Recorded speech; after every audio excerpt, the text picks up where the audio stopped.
Olá pessoal, no vídeo de hoje nós vamos conhecer as principais novidades da release de abril de 2026 do Creator. Aqui nós temos um panorama das principais novidades. A primeira delas é a montagem de relatórios tabulares com cabeçalhos, rodapés, grupos, subgrupos, fórmulas, diferentes tipos de subtotais. E também temos o gráfico de Gantt, né, um desenhador, uma ferramenta visual para você construir o gráfico de Gantt e os seus eventos, né, de arrastar ali as tarefas dentro do painel. Temos uma nova loja de aplicações dentro do Creator, que é um espaço para você importar projetos ou módulos pré-prontos, né? Então nós já temos ali alguns módulos pré-prontos, né? E com o passar dos meses nós vamos adicionar novas aplicações e pedaços de aplicações para você usar para a construção de novos projetos, para você não precisar começar do absoluto zero. Para sistemas legados, agora temos uma nova forma, né, de integração de telas feitas no Creator em sistemas antigos, por meio de uma API e iframe. Assim fica bem fácil você construir uma tela nova no Creator e integrar, né, embarcar essa tela dentro de uma aplicação legada, não importa, inclusive, a linguagem que é feita essa aplicação legada, essa integração, ela é feita de uma forma transparente. Para quem usa Oracle, temos agora um suporte por meio da importação de esquema do banco. Nós vamos explicar isso em outros vídeos de forma mais detalhada como funciona. E temos também novas ferramentas para facilitar a montagem do grid layout das telas, dos formulários, né? Bem mais avançado, né? Novos recursos aí que nós vamos ver em seguida. Lembrando, nosso site, creator.com.br, e nossos canais aqui no YouTube, Adiante Solutions e Dicas Creator. Vamos começar então com o Gantt. Para criar o Gantt é bastante simples. Basta clicar aqui em criar arquivo, selecionar a opção Gantt, selecionar aqui a base de dados, a classe de modelo, ele já vai sugerir alguns nomes e você já vai ter uma tela pré-montada, né, de pré-visualização com uma série de definições baseadas na classe de modelo. Então já vai vir aqui um formulário de edição do evento, né, ou da tarefa, um formulário de busca, né, para você fazer a localização dos eventos, configurações de filtros e as propriedades aqui nas quais nós configuramos aí as colunas, né, de cor, de início, de fim, e dentre outras configurações que eu vou mostrar agora para você, um Gantt ao vivo em execução derivado dessa tela. Então aqui nós temos um Gantt com algumas tarefas, podemos mover, redimensionar os eventos, podemos criar novos eventos clicando aqui, podemos filtrar os eventos, né, baseado em datas, baseado em grupos, em quaisquer campos relacionados.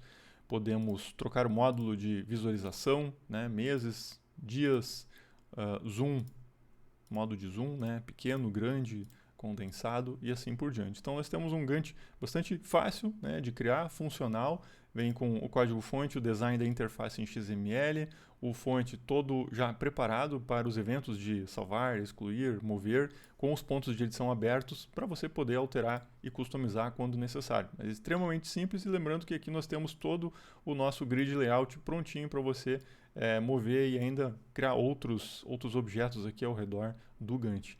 Continuando então, agora temos a nova ferramenta de criação de relatórios tabulares, bem fácil de usar também. Você vai pegar a opção criar, opção relatório, vai selecionar aqui a base de dados, a tabela vinculada na qual você quer gerar, ele vai sugerir alguns nomes e vai criar já uma tela pré-montada a partir dessas definições, como é o caso dessa tela aqui. Cada relatório então vai ter algumas seções, como por exemplo o cabeçalho, né, os dados com os grupos e os rodapés, tudo personalizável. Já vou mostrar em seguidinha como funciona. Então aqui no editor nós temos a montagem da tela, né, o código gerado correspondente com os pontos abertos para você personalizar, e aqui eu tenho um exemplo de um relatório ao vivo, onde nós configuramos o formulário de buscas à esquerda. Aqui nós temos seleção de agrupamentos, seleção de colunas, que eu já vou mostrar, e exportação em PDF e XLS. Lembrando que a exportação em PDF ela leva as configurações de cabeçalho, rodapé, totais, subtotais, né? É uma exportação que procura ser bastante fiel, né, ao que a gente tem projetado na tela, com todos os elementos ali, e é tudo configurável. Essas cores que vocês estão vendo também nós podemos ajustar. Seguindo então, nós temos aqui também as propriedades gerais do relatório, como por exemplo tamanho de página, numeração, a posição da numeração da página, né, as seções de cabeçalho e rodapé, que você pode arrastar aqui conteúdos do grid layout, né, para botar mais ou menos conteúdo dentro dos cabeçalhos e rodapés. tem configuração de borda, de cor de fundo, no rodapé também. Temos a área de dados aqui no meio, onde nós podemos puxar informações relacionadas, né, de qualquer outra tabela associada, né, por meio das configurações aí, das relações do modelo. Temos aqui também transformações, por exemplo, a data aqui tem uma transformação de data, o total tem uma transformação monetária, né? Então as mesmas transformações da listagem temos aqui. Formulário de busca, que já vem das pré-definições do modelo, mas nós podemos arrastar novas linhas aqui e criar novos campos de busca também. Lembrando que ele pode ser ao lado, pode ser no topo, pode abrir em cortina, como é o caso aqui de outros cadastros que nós temos, né? Esse aqui, por exemplo, abre em cortina, né? O relatório ele também pode ter essa característica de abrir em cortina, se a gente quiser. Seguindo então, nós temos aqui exemplos de colunas calculadas, né? Como é o caso dessa coluna aqui no relatório de produtos, né? Onde nós podemos ter colunas calculadas com fórmulas, né? Com um sinal de igual, e essas fórmulas também são usadas nas totalizações. Um recurso bem interessante aqui nos relatórios é o roll-up, ou roll-up, né, que é a agregação automática de dados. Eu vou mostrar aqui primeiro num relatório bem simples, onde eu vou manter apenas algumas colunas, que é o cliente e o total. Tendo apenas duas colunas, ele faz o total por cliente. Quando a opção agregar dados, que é uma propriedade aqui da DataGrid, estiver ligada, né, ele vai fazer essa soma automática conforme as colunas que a gente tiver selecionado, né? Então, se você pegar aqui vendedor, ele vai fazer o total por vendedor. No relatório de pedidos, nós temos os grupos também, né? Então, aqui, cada grupo que a gente arrastar para frente do relatório, a gente vai poder configurar se ele vai subtotalizar, se vai ter rótulos, né? Rótulos de total e rótulos de função. Nesse relatório aqui, por exemplo, eu vou pegar o total por ano e agora eu vou desligar algumas colunas e vou manter apenas o cliente e o total. Então, ele vai fazer o total de cliente a ano, né? Agora eu quero o mês, então ele vai fazer o total dos clientes dentro do mês. E se você exportar, essas definições também são levadas aí na exportação, né, de maneira perfeita. Então essa é a nova ferramenta de montagem de relatórios de formato de tabela. Seguindo, nós temos novas ferramentas de manipulação do grid layout. Tradicionalmente, quando precisávamos criar linhas novas, né, bastaria arrastar aqui o grid layout conforme os slots, né, e se você quisesse mover os conteúdos ou redesenhar, você simplesmente arrastava, né, os conteúdos de uma linha para outra, né, conforme o grid layout. Agora nós temos algumas ferramentas que vão facilitar ainda mais esse trabalho, que são esses ícones flutuantes aqui na parte de baixo da linha. O primeiro ícone, ele muda a proporção da linha. Então, atualmente eu tenho uma de 2 slots, vou pegar uma de 3 slots. Então, ele troca à medida que eu selecionar aqui 6 slots, ele já trocou ao vivo ali. Então, é uma ferramenta bem fácil, simplesmente clicar e trocar o grid layout. Esse outro botão aqui, ele clona a estrutura da linha. Então, eu tenho uma linha de 2 slots, se eu clicar nele, ele insere uma nova linha de 2 slots abaixo. Outro botão flutuante, esse último aqui, que remove a linha selecionada.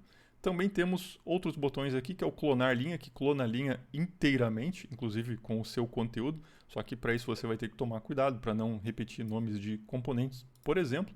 E temos também a ferramenta aqui que copia a linha para a área de transferência, e aí você pode inclusive colar ela, inclusive em outro formulário, né? Eu vou pegar aqui um formulário qualquer, e vou me posicionar após uma determinada linha, e vou usar o botão colar, ele transferiu essa linha de uma tela, né, de um formulário para o outro. Então essas são as novas ferramentas aí que tornam a manipulação do grid layout bem fácil. Agora eu vou mostrar para vocês a nova API SSO. O que é a API SSO? É uma API que permite embarcarmos uma aplicação, uma tela feita dentro do Creator em qualquer sistema externo por meio de uma chamada de API. Para isso você só precisa configurar essa chave SSO aqui e baixar o client, que é o código que você vai embarcar em quem vai chamar. É uma API REST que vai gerar um token temporário e você vai embarcar via iframe em qualquer aplicação uma tela feita no Creator. Aqui eu tenho uma página bem simples, simulando uma aplicação legada, né, uma aplicação antiga, e agora eu vou alterar esse código para no lugar desse espaço cinza aqui onde teria um iframe, eu vou injetar a aplicação feita no Creator. E pronto, temos aqui um Gantt perfeito, executando aqui com todos os recursos que o Creator gerou. Esse mesmo quadro pode ser embarcado em qualquer aplicação, inclusive uma aplicação antiga feita no próprio framework, né, que você não consegue trazer ela por algum motivo, né, uma migração mais atual, você pode inserir telas novas dentro dessa aplicação legada. Vamos falar agora do suporte a Oracle. Quando você estiver trabalhando com Oracle, você vai poder aqui dentro do Creator criar um banco de dados lógico que vai ser uma réplica da estrutura do seu Oracle. Aqui dentro desse banco de dados lógico, você vai poder importar do esquema do seu Oracle. Para isso, a plataforma vai disponibilizar um select que você vai jogar no seu banco e ele vai devolver um output textual que você vai colar aqui com a estrutura do seu banco de dados. Então aqui em ambiente de testes do Creator, você vai usar uma réplica do banco em SQLite, mas como essa réplica vai ser idêntica à estrutura do seu banco, na hora de instalar ela, né, na hora de instalar a aplicação, você simplesmente vai fazer ela apontar para o seu banco de dados real, aí utilizando o seu próprio servidor. Agora vamos ver outras melhorias visuais recentes. Uma delas é no nosso dashboard, nós melhoramos o enquadramento dos objetos, né, as bordas, a disposição geral dos objetos, e agora temos essa opção nova aqui, que é de poder mostrar abas no formato de pílulas. Então, sempre que você tiver o sistema de abas, você pode vir aqui nas propriedades e selecionar essa opção para mostrar elas como pílulas clicáveis, né, no lugar de abas tradicionais. Um outro lugar que isso está disponível aqui para mostrar para vocês é no listar pedidos, aqui nos detalhes do pedido, que era normalmente uma tela em abas, mas nós transformamos aqui para mostrar como pílulas, simplesmente clicando nesse botão aqui e alterando essa propriedade. Agora nós vamos conhecer a nova loja de aplicativos do Creator. Então aqui eu estou na tela de projetos, você vai conhecer os novos kits, os novos templates de aplicativos aqui na loja de produtos. Na primeira parte você vai ver as licenças da plataforma e na segunda vão começar a aparecer os templates de aplicações. Cada template de aplicação pode ser gratuito, alguns podem ser pagos. Quando ele for gratuito, você simplesmente vai clicar aqui no botão obter e ele vai aparecer aqui em minhas assinaturas e a partir de então você vai poder usar o botão de importar para importar esse template, criar um projeto novo com base nele, como eu estou fazendo agora. Pronto. Então aqui eu tenho um projeto já criado com base no template.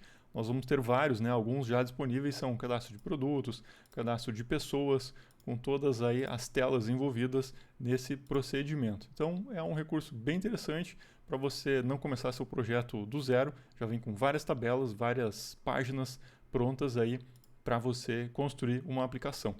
Um outro template padrão de aplicação que vem é o cadastro de pessoas pronto. Vou importar ele agora.